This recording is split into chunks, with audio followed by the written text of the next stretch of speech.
നമസ്കാരം. മഹാത്മാഗാന്ധിക്ക് മരണാനന്തര നോബൽ സമ്മാനം നൽകണമെന്നത് ഇന്ത്യയുടെ ആവശ്യമായി ലോകസമക്ഷം അവതരിപ്പിക്കേണ്ട ഒരു പ്രധാനപ്പെട്ട സാമൂഹ്യ ആവശ്യമാണ്. ലോകത്തിലെ ഏറ്റവും ശ്രേഷ്ഠമായ ഈ അവാർഡ് കൈക്കലാക്കാൻ ലോകത്തെ ഹൃദയം കൊണ്ട് സ്നേഹിക്കാത്ത ഡൊണാൾഡ് ട്രംപിന് പോലും മോഹമുണ്ടാകുന്ന ഈ കാലത്ത് ലോകത്തെ തൻ്റെ ജീവിതം കൊണ്ടും ദർശനം കൊണ്ടും സമ്പന്നമാക്കിയ ഈ മഹാനായ ഭാരതീയ പുത്രനും ഇത്തരമൊരു പുരസ്കാരം ലഭ്യമാകുന്നതിൽ ഇന്ത്യൻ ജനത ആത്മഹർഷം കൊണ്ട് പുളകിതരാകേണ്ടതാണ്. ഏറ്റവും പ്രധാനപ്പെട്ട ചോദ്യം, സമാധാനത്തിലുള്ള നോബൽ സമ്മാനം പരിഗണിക്കപ്പെടാൻ മഹാത്മാഗാന്ധിക്കുള്ള യോഗ്യതകൾ എന്താണെന്നുള്ളതാണ്. 1937, 38, 39, 47, 48 എന്നീ വർഷങ്ങളിൽ സമാധാനത്തിലുള്ള നോബൽ സമ്മാനം നൽകപ്പെടുന്നതിന് നാമനിർദ്ദേശം ചെയ്യപ്പെട്ട വ്യക്തിയാണ് മഹാത്മാഗാന്ധി. അതിൽ 48 ഐക്യകണ്ഠേനയാണ് സമാധാനത്തിലുള്ള നോബൽ സമ്മാനത്തിന് മഹാത്മാഗാന്ധിയുടെ പേര് അംഗീകരിക്കപ്പെട്ടത്. ദൗർഭാഗ്യവശാൽ 1948 ജനുവരി 30 ആ വിശ്വദീപം കെടുത്തിക്കളഞ്ഞു. ഗാന്ധി ഇകഴ്ത്തപ്പെടുകയും മഹാത്മാഗാന്ധി വിസ്മരിക്കപ്പെടുകയും ഗാന്ധി ഘാതകർ ഉയർത്തപ്പെടുകയും ചെയ്യുന്ന ഈ കാലഘട്ടത്തിൽ ഇന്ത്യയുടെ ദേശാഭിമാന മനസ്സിൽ ഈ ആവശ്യം വീണ്ടും ഉയർത്തേണ്ടത് ചരിത്രത്തോടും ഭാരതീയ പാരമ്പര്യത്തോടും ലോകത്തിന് ഗാന്ധിയിലൂടെ ഭാരതം നൽകിയ സംഭാവനയോടും നീതി പുലർത്തുന്ന എല്ലാവരുടെയും മനസ്സിൽ ഉയർന്നു വരേണ്ടതാണ്. രണ്ടാമത്തെ പ്രധാനപ്പെട്ട ചോദ്യം, മരണാനന്തരം നോബൽ സമ്മാനം ആർക്കെങ്കിലും നൽകിയിട്ടുണ്ടോ എന്നതാണ്. സ്വീഡിഷ് കവിയും ചിന്തകനുമായ എറിക് എക്സൽ കാൾഫെഡ് അല്ലെങ്കിൽ കാൾ ഫസ്റ്റ് എന്ന മഹത് വ്യക്തിക്ക് 1931 ഐക്യരാഷ്ട്രസഭയുടെ ജനറൽ സെക്രട്ടറി ആയിരുന്ന ഡാഗ് ഹാമർജോൾഡിനും മരണാനന്തരം നോബൽ സമ്മാനം നൽകിയിട്ടുണ്ട്. ഈ രണ്ട് വ്യക്തികൾക്കും ലഭിച്ച മരണാനന്തര ബഹുമതി മഹാത്മാഗാന്ധിക്കും ലഭ്യമാക്കണം എന്ന് തന്നെയാണ് നമ്മൾ ഉയർത്തുന്ന ആവശ്യം. ഗാന്ധിയുടെ ദർശനങ്ങളിൽ 5 പ്രധാനപ്പെട്ട മേന്മകൾ ഉണ്ടായിരുന്നു.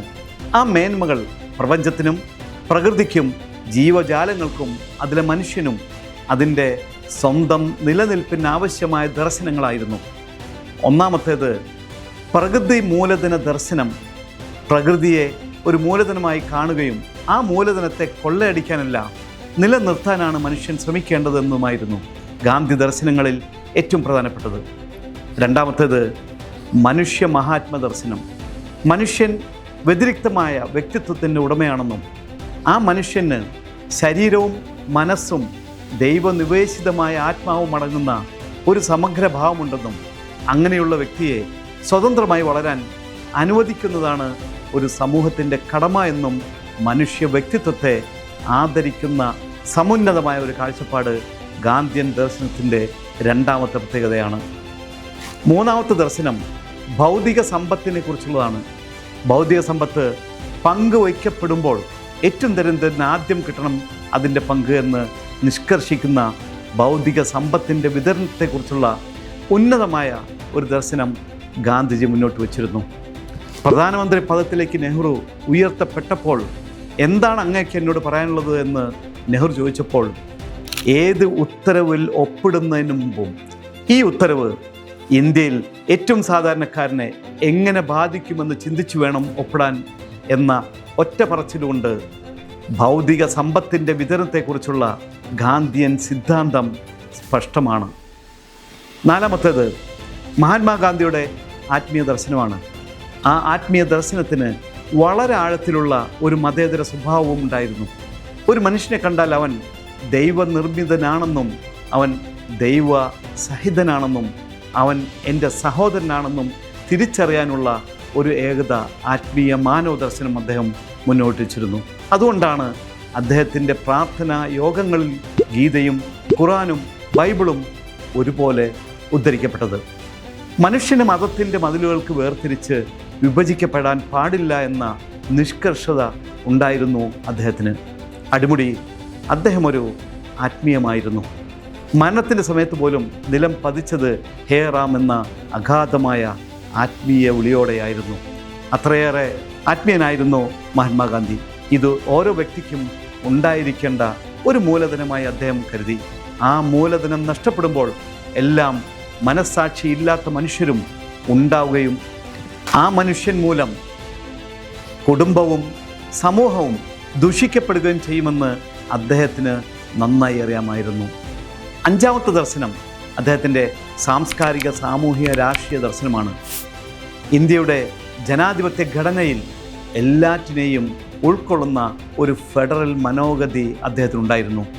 കേരളത്തിൽ വന്ന് ശ്രീനാരായണ ഗുരു സ്വാമികളുമായി തൻ്റെ ചിന്തകൾ പങ്കിടുന്ന സമയത്ത് അഗാധമായും ആഴത്തിലും ഇന്ത്യ എന്ന മഹാരാജ്യത്തെക്കുറിച്ചുള്ള തൻ്റെ സങ്കല്പങ്ങൾ അദ്ദേഹം പങ്കുവച്ചിട്ടുണ്ട്. ജനാധിപത്യം എന്നുള്ളത് വിസമ്മതിക്കാനുള്ള അവകാശമാണെന്ന് അദ്ദേഹം ഊന്നി പറഞ്ഞു. മറ്റുള്ളവർ തോൽക്കുന്നത് കൊണ്ടാണ് ഒരാൾ ജയിക്കുന്നതെന്നും അതുകൊണ്ട് ജയിച്ച വ്യക്തി തോറ്റവരെക്കുറിച്ച് കൂടി ചിന്തിക്കണമെന്നും ഒരു ചെറു സംഭാഷണത്തിൽ അദ്ദേഹം പറഞ്ഞത് ജനാധിപത്യത്തിൻ്റെ ബഹുസ്വരത ഉള്ളിൽ വെച്ചുകൊണ്ടാണ്. ആ ബഹുസ്വരതയുടെ ബഹുവിധ ദർശനങ്ങളുടെ അസാന്നിധ്യം ഇന്ത്യയെ ലോകത്തെ ഒരു ഫാസിസത്തിലേക്ക് നയിക്കുമെന്ന് അദ്ദേഹം ആഴത്തിൽ ചിന്തിച്ചിരുന്നു. അത് അദ്ദേഹത്തെ വ്യാകുലപ്പെടുത്തിയിരുന്നു. ഇങ്ങനെ ആഴമേറിയ അഗാധമായ പഞ്ചമൂലധന ദർശനം കൊണ്ട് സമ്പന്നമാക്കപ്പെട്ട മഹാത്മാഗാന്ധിയുടെ ലോകവീക്ഷണത്തിനും മനുഷ്യവീക്ഷണത്തിനും ബദലായി ഇന്ന് വരെ ഒരു തത്വശാസ്ത്രം ഉയർന്നു വന്നിട്ടില്ല. ഗാന്ധിസം എന്ന പേരിൽ ഇന്ന് നമ്മൾ പറയുന്ന എല്ലാ കാഴ്ചപ്പാടുകളുടെയും ഉള്ളിൽ ആഴത്തിൽ ഈ 5 ദർശനങ്ങളും പതിഞ്ഞു കിടപ്പുണ്ട്, മുദ്രിതമായിട്ടുണ്ട്. എന്നാൽ ഇങ്ങനെ ഒരു ഗാന്ധിജിയെ, ഇങ്ങനെ ഒരു മഹാത്മാവിനെ ഇന്ത്യയുടെ പൈതൃകമായി ഉയർത്തി കാണിക്കുവാൻ ഒരു ബഹുജന പ്രസ്ഥാനം വളർന്നു വരേണ്ടിയിരിക്കുന്നു എന്ന ആഴമേറിയ ഒരു ചിന്തയാണ് ഈ നിലപാട് സ്വീകരിക്കാൻ എന്നെ പ്രേരിപ്പിച്ചത്. അതുകൊണ്ടാണ് ട്രയാങ്കിളിൻ്റെ ഈ വേദിയിലും ഈ പത്രികയിലും മഹാത്മാഗാന്ധിക്ക് മരണാനന്തര സമാധാന നോബൽ സമ്മാനം നൽകണമെന്ന എളിയ ചിന്ത പ്രാർത്ഥനാപൂർവം ഞാൻ പങ്കുവയ്ക്കുന്നത്. കേരള അസംബ്ലി ഐക്യകണ്ഠേന പ്രമേയം പാസ്സാക്കണം. ഈ ആവശ്യം പാർലമെൻറ്റിൽ ഉന്നയിച്ച് ഇന്ത്യൻ പാർലമെൻറ്റിൻ്റെ പൊതു ആവശ്യമായും വികാരമായും ഈ ചിന്ത ഉയർന്നു വരണം. ചെറുതും വലുതുമായ സംഘടനകളെ അണിനിരത്തി മുക്കിലും മൂലയിലും ചെറിയ യോഗങ്ങൾ സംഘടിപ്പിക്കണം. അങ്ങനെ ഒരു വലിയൊരു മൂവ്മെൻറ്റായി, പ്രസ്ഥാനമായി ഇത് കേരളത്തിൽ രൂപപ്പെടണം. കേരളത്തിൽ, ഇന്ത്യയിൽ സ്വാതന്ത്ര്യ സമര പ്രസ്ഥാനത്തിൽ പങ്കെടുത്ത ത്യാഗിവര്യമായ സൈനാനികളുടെ കുടുംബാംഗങ്ങളെ ഇതിൻ്റെ മുന്നിൽ അണിനിരത്തണം. ബുദ്ധിജീവികളെയും സാമൂഹ്യ ശാസ്ത്രജ്ഞന്മാരെയും രാഷ്ട്രീയ നേതാക്കളെയും തങ്ങളുടെ അഭിപ്രായങ്ങൾ രേഖപ്പെടുത്തുവാൻ പ്രേരിപ്പിക്കുമാറ് ബഹുജന കൂട്ടായ്മകൾ വളർത്തിക്കൊണ്ടുവരണം. ഇന്ത്യയെ ഒന്നിപ്പിക്കാൻ ഈ ഒറ്റ മുദ്രാവാക്യം കൊണ്ട് രാഷ്ട്രീയത്തിനും കക്ഷി രാഷ്ട്രീയത്തിനും മതചിന്തയ്ക്കുമൊക്കെ അതീതമായി ഒരു മാനവ സ്നേഹത്തിൻ്റെ മുദ്രാവാക്യമായി ഈ മുദ്രാവാക്യം ഉയർത്തുകയും അതിൻ്റെ പ്ലാറ്റ്ഫോം, അതിനുള്ള പൊതുവേദി മുഴുവൻ ഇന്ത്യക്കാരൻ്റെയുമാക്കി മാറ്റുവാൻ നമുക്ക് കഴിയണം. അങ്ങനെ ഈ ആശയത്തെ ഭാരതത്തിൻ്റെ ഐക്യദാർഢ്യ ആശയമാക്കി വളർത്തുവാൻ നമുക്ക് കഴിയണം. ആ ചിന്ത പ്രയോഗത്തിൽ വരുമ്പോൾ ഇന്ത്യ ഒന്നാണ് എന്ന് ഒരു ആത്മീയ അനുഭവത്തിലേക്ക്, ഒരു സാംസ്കാരിക അനുഭവത്തിലേക്ക്, ഒരു സാമൂഹിക അനുഭവത്തിലേക്ക് നാം വളരും.